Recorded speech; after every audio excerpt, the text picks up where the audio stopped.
You probably feel secure in your home, seeing it as a lasting place for your family. You might even believe it's built to stay strong for generations. But you're about to find out that the way homes are put together here in America defies all common sense.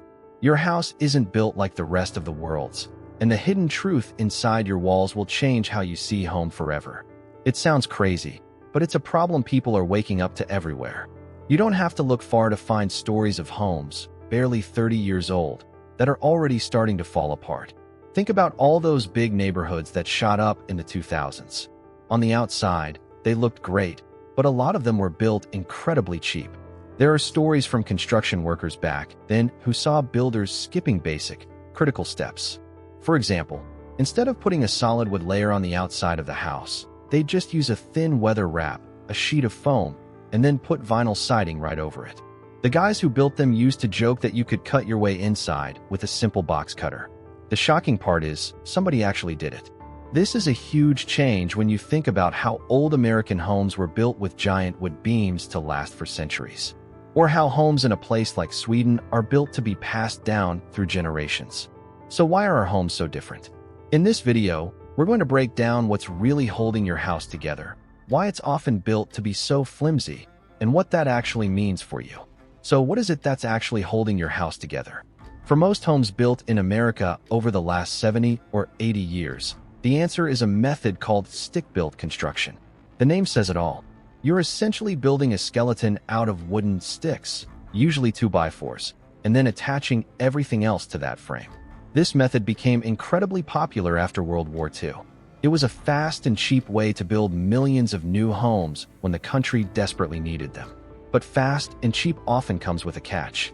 To give that wooden frame its strength, you're supposed to cover it with a solid layer of sheathing, like plywood. This is what keeps the walls from wobbling and gives the whole structure its sturdiness. But in the rush to build, especially during the housing boom in the 2000s, this critical step was sometimes skipped entirely. Instead of solid wood, you'd get a thin weather wrap, a flimsy foam board, and then vinyl siding slapped on top. Nothing solid, nothing strong. And it's not just the walls. For roofing and flooring, many builders use something called OSB, or oriented strand board. Put simply, it's a big sheet of wood chips held together with glue. It's cheaper than plywood, but it's also much more vulnerable to water damage. So, why would builders do this? Because, for the most part, buyers let them. When we shop for a house, we look at the granite countertops, the shiny new appliances, and the size of the master bedroom. We don't tend to ask about the bones of the build. What's happening behind the drywall? The focus is on making the house look good at the lowest possible price. This is a world away from how homes are built in places like Scandinavia or Germany. There, the focus is on creating a house that's incredibly energy efficient, low maintenance, and built to last for 100 years or more. They build for the long haul. Here, it often feels like we're building for the quick sale. So what does this build for the quick sale mentality actually cost you in the long run? Well, the most shocking cost is the lifespan of the house itself. You hear stories from people in places like Sweden who say their homes are built to house generations of families. They're designed to withstand brutal weather with minimal upkeep and low energy bills. Here, it's a different story. Many people are finding their modern American homes start showing serious signs of falling apart after just 30 years. Think about that for a second. Your 30-year mortgage might outlast the structural integrity of your house. It's a bit ironic when you consider that older American homes, built with massive timbers, are still standing strong after 200 years. So what's going wrong? It comes down to a few key areas. 1. The weak bones. We're talking about flimsy support beams and walls made of simple drywall that, as some construction workers put it, you could practically run through. 2. The paper-thin protection. During the 2000s housing boom, some huge, expensive houses were built with almost nothing protecting them from the outside world. Just a weather wrap, a half-inch of foam, and then vinyl siding. Workers on those sites used to joke that you could break into the house with a utility knife. And 3. The sponge-like materials. That OSB wood chip board used for roofing and floors.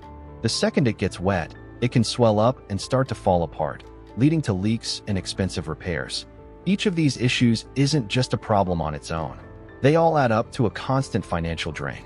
Higher energy bills from thin insulation, a never-ending list of maintenance tasks, and the constant worry that a small problem, like a minor leak, could turn into a catastrophic failure because the materials just aren't built to handle it. You're not just buying a house, you're signing up for decades of hidden costs. So how did we even get here? Why is fast and cheap the default setting for American homes? Well, it all comes down to two things: speed and scale. Our country has gone through massive growth spurts, and each time, we needed a ton of houses, and we needed them now. The biggest turning point was right after World War II. Soldiers were coming home, the baby boom kicked off, and suddenly, America was facing a massive housing shortage. There just weren't enough places for people to live. The old way of building, with massive, heavy timbers that took a long time to put together, just wasn't going to cut it. It was too slow and too expensive to meet the demand. So, the industry switched to a new method. Everyone sort of knew these new homes weren't built to be passed down for 100 years. They were a fast solution to an urgent problem, and that mindset never really went away. Fast forward to the housing boom of the 2000s. It was the same story, just on a different timeline. Developers were buying up huge tracts of land and throwing up entire neighborhoods of McMansions as fast as they possibly could. The pressure was on to build quickly to maximize profits before the market changed. And let's be honest, we as buyers play a part in this cycle, too. When we're looking for a house, what do we focus on? Usually, it's the size, the layout, and the shiny new kitchen. We fall in love with the granite countertops and the open-concept living room, not the type of sheathing used behind the siding. Because most of us prioritize the features we can see and the lowest possible price, it sends a clear message to builders. Keep building them fast and cheap, and people will buy them. It's a system that has been decades in the making, and it has shaped the very foundation of the homes we live in today. So what does that fast and cheap system actually look like in the real world? Well, if you could peel back the walls of a typical modern American house, you'd find a skeleton of 2x4s. This is the stick-built frame we talked about. The outside is often covered in thin sheets of plywood or a cheaper material called OSB. Then you might get a layer of house wrap, maybe a half-inch of foam, and then vinyl siding snapped on top. It gets a house built incredibly fast, but it's not exactly a fortress. During the housing boom, some construction workers used to joke that on certain big, expensive homes, the walls were so thin you could break in with just a utility knife. And apparently, someone actually did it just to prove the point. Now, let's hop across the Atlantic for a second. In many parts of Europe, especially places like Sweden, they're playing a completely different game. They build for permanence. A home isn't seen as something that lasts for 30 or 40 years before it needs major work. It's built to be passed down through generations.